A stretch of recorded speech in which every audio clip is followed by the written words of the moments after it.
Welcome to another episode of Mentorship Matters on the Quill and Sword podcast. Enjoy! I am Major Benjamin Asari, a student in the 72nd graduate course, and the host of today's Mentorship Matters podcast episode. Our guest today is Command Star Major Michael Bostic, the Regimental Command Star Major of the United States Army JAG Corps. Command Star Major Bostic, thank you so much for joining us today. Sir, my pleasure. Thanks for having me. Command Star Major Bostic, your resume is extraordinary.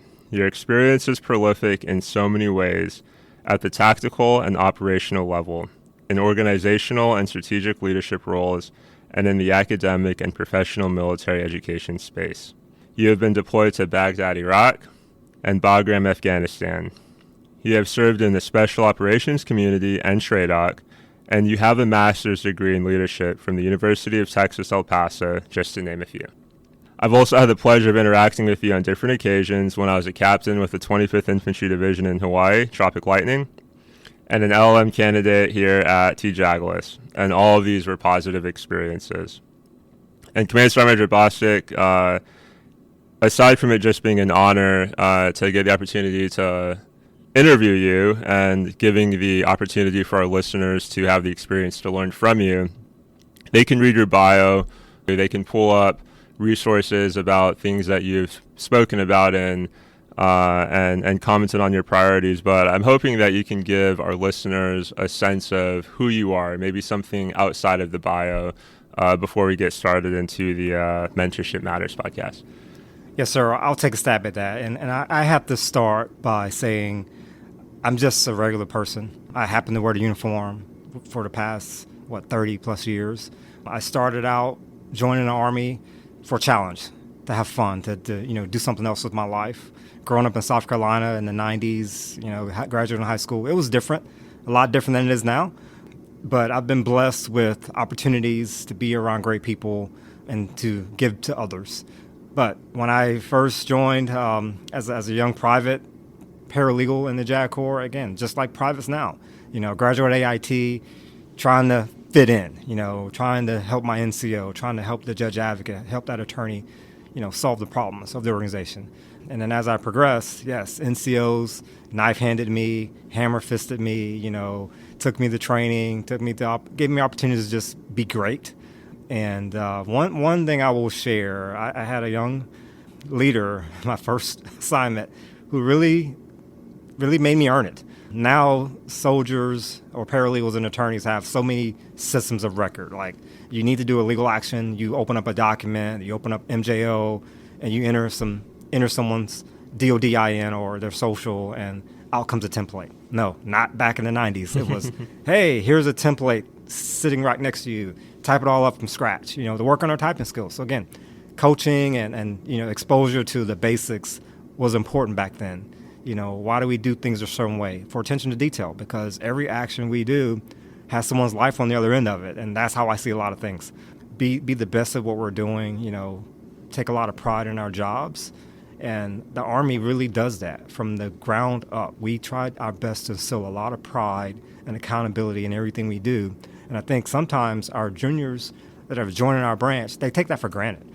They take for granted why we have rules and regulations and standards and discipline.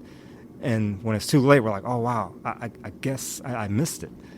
But so again, I'll offer that. Folks can read my bio, read any leader's bio and see, yes, I've got a lot of scar tissue just like everyone else is getting growing up. Again, it was all part of the development. Thank you for that, Star Major. And for anybody who has read your bio, there's a lot of meat in there. And I'm sure there's a story behind every duty assignment and a lesson learned from every operational setting that you've served in. And I'm sure based off of what it sounds like, you've had multiple mentors in your life, and I hope that we'll be able to get into that later on in this conversation. Star Major, I want to get into how the Army defines mentorship. ADP 622 is our guiding post for the definition of mentorship, and it says, quote, "The voluntary development relationship that exists between a person of great experience and a person of lesser experience that is characterized by mutual trust and respect." End quote. Summarize, mentorship by nature requires two people, the mentor and the mentee, that trust and respect each other, However, it can require more like group mentorship. Command Sergeant Major, can you talk about some of the mentors that you've had during your Army career? Can you tell us about them, how you met them, and how you believe they helped you navigate your illustrious career? Yes, sir. And I'm different. I would say I'm the anomaly. I've only had one formal mentor in my entire career. And I say that with reason. And I publicly said at a ceremony a few years ago who my formal mentor was. And everybody knows him, or should know him. He's Regimental Command Sergeant Major retired Troy Tyler, who is now an SCS within, an agency that I don't want to mention out loud because everybody should know who he is and what it is. But he's been my only formal mentor. I met him initially in 2006 at Fort Jackson, South Carolina, when I was the course director at our AIT, and he was the first sergeant for our AIT company, which was Alpha Company at the time. I had never met him before in my entire life. But when I first saw him walking down the sidewalk, oh, that's our first sergeant. And I was a sergeant first class at the time, and I'm like, wow. He just had this aura about him. I was like, I got to get to know him a little bit more. And I had never been exposed to the Army definition of mentorship other than reading about it in leadership training. But I gravitated to him. I met his wife, Rosalind. I know a lot about his family. And then again, I just kept wanting to learn more, wanting to get more out of his head, to where my wife and I, we were expecting it at the time, and my wife connected with his wife, baby came. And again, the whole reason why I chose him as a mentor, because he had been places that we were about to go, and I could tell instantly that I could trust him. Just the things he would say, the way he would carry himself, I'm like, yes, I got to give him my corner. And then as I expound a little bit more, it just blossomed. There was a ceremony where he got promoted in that assignment from first sergeant to sergeant major. And out of the blue, he pulled me up on the stage. Kind of embarrassed me, now that I look back on it, but handed me his first sergeant rank, right? And I took that rank, and this is when we had a different uniform, had Velcro, the Mandarin collar Velcro uniform. Sure. And I pinned that rank, first sergeant rank, under my collar, which is kind of something only a few people know about. But I took so much pride in the fact that he did that for me because we had already started a mentoring relationship. And fast forward, however many years it's been, I've called him time and time again when I've had those challenges. And I know with him being a mentor, he gives me advice, gives me counsel, talks me off the ledge. Again, he's really been in my corner for things like I expect a mentor to be. But other than him, I've had probably informal mentorship. Not mentors, but informal mentorship. I subscribe to a lot of social media platforms where there are mentor groups, like the African American NCO Mentor Group, or Sergeants Major Forum, or Buffalo Jacks. All these are mentorship groups on various platforms, which are very powerful because anybody can subscribe or join and post a question for 100 people to answer. That's mentorship. You trust those people on that platform to ask that question. And then I've had hundreds of coaches throughout my career who've kind of guided me, certain directions. But nowadays, folks consider mentorship to be all of the above. Folks consider getting mentorship from the leader. I'm like, no, you're actually getting leadership from your leader. But folks subscribe that's mentorship. I'm like, I beg to differ, especially because I'm institutionalized, and to me, doctrine is important for our Army. The definitions, like you quoted from the doctrine there, it's important that people understand that, because I think going forward, having relationships with people that you trust, whether you call it coaching, leadership, training, or mentorship, or sponsorship, which comes after mentorship, as long as we do something with it, that's going to take the Army a lot further than we can even imagine, sir. Sergeant Major, so you've just provided some very valuable information for our listeners right there. So I think, coming from my experience, about 14 years in the United States Army, a short amount of time in the JAG Corps, and I think there's at least a notion, possibly amongst my generation, that you need multiple mentors. And it seems as if you just challenged that, saying that really all you need is one. And as long as you have that trusting relationship with that person, that individual and that relationship can take you to places that you may never thought that you can go. So I really appreciate that valuable insight. So it would help our listeners to know that you don't have to go for quantity. It's quality. It's a quality relationship that matters. But in the same breath, you also mentioned that you can find mentorship in different ways. So although quality matters, informal mentorship is something that people should always include in their relationship building. And that could be through social media, that could be through just conversations, sharing ideas with people, and just being willing to be vulnerable in a sense. Yes, sir. Spot on. And I would offer again, all I felt I needed was one, because, that's the last thing I want. Oh, regimental, so all you need is one. No, get as many as you think you need or want. However, you've got to have that connection. I mean, folks say, yeah, just ask someone, be your mentor. I'm like, well, if you don't feel it, then, it's just that. Because there's a lot of ways to get after it, sir. And like I said, it's a complicated subject for me, but you're spot on. Find that person or find those people who you have in common or who you aspire to be, and just start having that conversation. And if you have to pop the question, right, then wait for the response. There's people who pop that question to me, hey, Regimental, will you be my mentor? I'm like, hey, specialist, there's like 30 years between you and I. Like, however, I'll give you some guidance. However, I'll send you a note. I'll recommend someone for you to be your mentor, but I can coach you from the sidelines. Because, again, mentoring is a very complicated thing to do, and it takes time. It takes a lot of time and a lot of patience.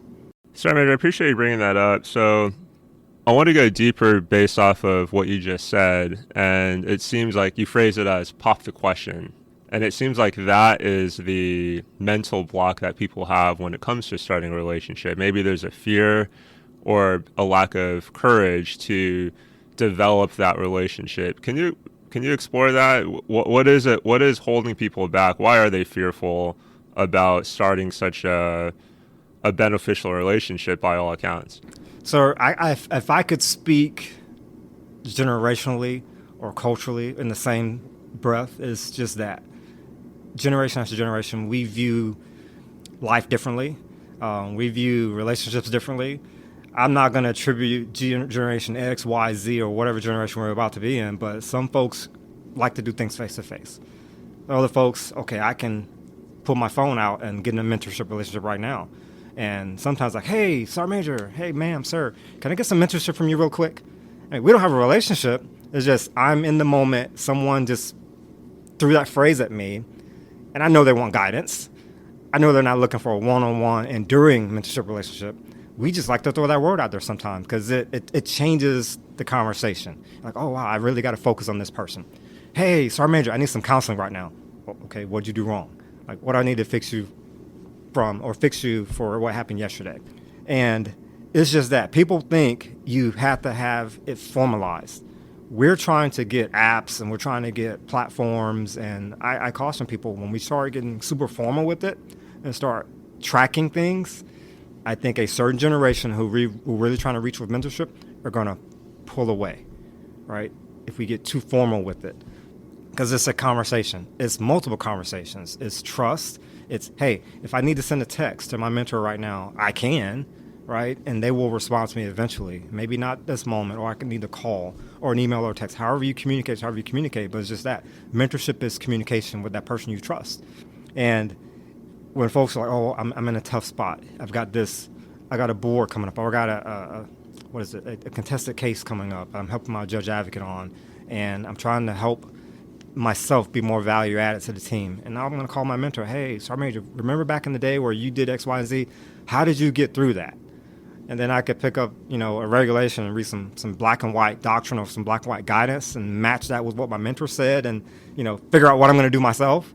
I'm not saying I'm form shopping, but it's just that I'm looking for counsel, looking for guidance, looking for advice. But with that mentor, you don't have to do what they say. With that leader, you have to do what your leader says. But when you're trying to find that mentor, whatever you're comfortable with when asking that question, sometimes you can develop a mentoring relationship and not even ask the person to be your mentor. You just keep calling them. You just keep going to them. Keep going to that well. And then next thing, like, am I their mentor? I mean, I think a lot of people are thinking that right now because, like, wow, why does she always come to me? And then they'll walk down the hall and they'll go into another door. I mean, if we're stalking them to see that they're going door to door to door, but that's life right now. our junior leaders, speaking of the Army, our personnel in the JAG Corps specifically, they want guidance. They want guidance now. They see our successes. They see what we've done in life. They know that as the Army rolls along, they're going to be exposed to the challenges we were exposed to back in the day, but it just looks a little bit different. But then as a senior leader, when we give our guidance, when we give our counsel, we give it, and then we're just waiting to see what is going to be done with that information.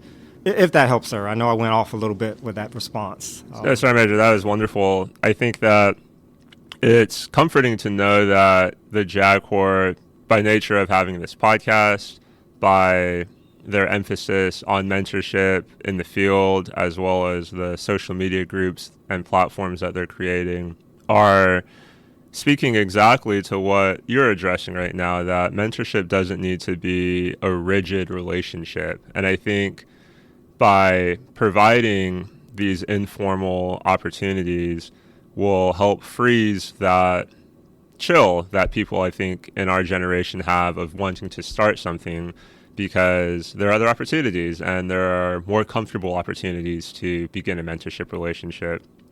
So I really appreciate you sharing that with our listeners. And it sounds like really it's just keeping your eyes open and identifying somebody and having a natural conversation with them. Yes, sir. Roger, Sergeant Major. Can you speak a little bit about why diversity matters potentially in mentorship? Sir, yes, sir, I can. Diversity matters in mentorship because leadership is diverse. People are diverse. And depending on the situation we're in, the teams we're on, you have to surround yourself with people who think like you and who think different than you. So, because you have people who are not like you, you have teammates who are not like you. You need various perspectives. Depending on the problem you're trying to solve or the path you're trying to take through that mentorship dynamic there, you have to, I don't want to say form shop because it's an ugly way to say it, but you've got to get counsel from multiple angles to help whoever you're trying to help. Sometimes a mentor needs to phone a friend or phone their mentor to help out that mentee. And I think it's very powerful to say, yes, you've got a diverse portfolio of folks who you can reach out to. But I also, like I said, subscribe that to various coaches I've had in my life, because it's just that, different people view it different ways. But you gotta have various perspectives, if we're trying to do something. Very, very helpful, Command Sergeant Major. What do you think are some of the pitfalls that people can avoid when developing or building a mentorship relationship? Okay, sir. One, I will say, and I have to say it out loud because it happens. When it's perceived as fraternization, playing favorites. That is a pitfall we have to do our best to avoid, because it does something to an organization, especially when your mentor is in the small organization you're in. The outsiders looking in may not know there was a mentoring relationship going on, but if they see it over and over and over again, the rumor mafia is going to do what the rumor mafia does. We gotta do our best to avoid the perception that that is fraternization, because it is not. It's mentorship, and I've seen that go south, and I have to say that. Thank you for that, Command Sergeant Major. Title of this podcast is Mentorship Matters. Question I have for you, Command Sergeant Major, is why does mentorship matter in the U.S. Army? So in the United States Army, or with the United States Army JAG Corps, mentorship matters because people matter. Any chance we get to make people better, not just as senior leaders, but as teammates, through mentorship, through PT, through shared hard experiences, all that matters. Sometimes mentorship calms all those challenging and hard things we're supposed to do in the Army. We're supposed to get dirty. But having that mentorship relationship calms people down. Again, a lot of our senior leaders that, have the combat patch or not, have whatever rank that's on their chest or not, they've been through things that our subordinates joining the Army today, joining our regiment today, want to understand. The future of the JAG Corps, the future of the Army is very strong. It's going to be very positive because of our teammates who are raising their hand to serve. And our teammates that are currently serving have a lot of great people who are ready to coach, lead, and mentor them through whatever challenges they have. And that's why it matters, because it is that important that we continue finding ways to have conversations, to challenge each other to get through ourselves. Sometimes we're in our own way. And it's just that mentorship is so important. And like I said, it's unscripted. It should be unscripted because it matters so much that we have to have candid discussions, conversations to get through our challenges. Thank you so much for that, Command Sergeant Major. You shared a lot of enduring truths with me and with our listeners today. I think they are timeless and they cross generations, and I hope that our listeners and myself will take this to heart and apply it. With that, we'll close today's episode. I'm your host, Major Benjamin Asari. This is Mentorship Matters. Command Sergeant Major, thank you so much. My pleasure, sir. We hope you have enjoyed this episode of the Mentorship Matters podcast presented by the JAG Corps Leadership Center. For more information and resources, please visit the JAG Corps Leadership Center website. And remember, mentorship matters because people matter, and you can be the difference.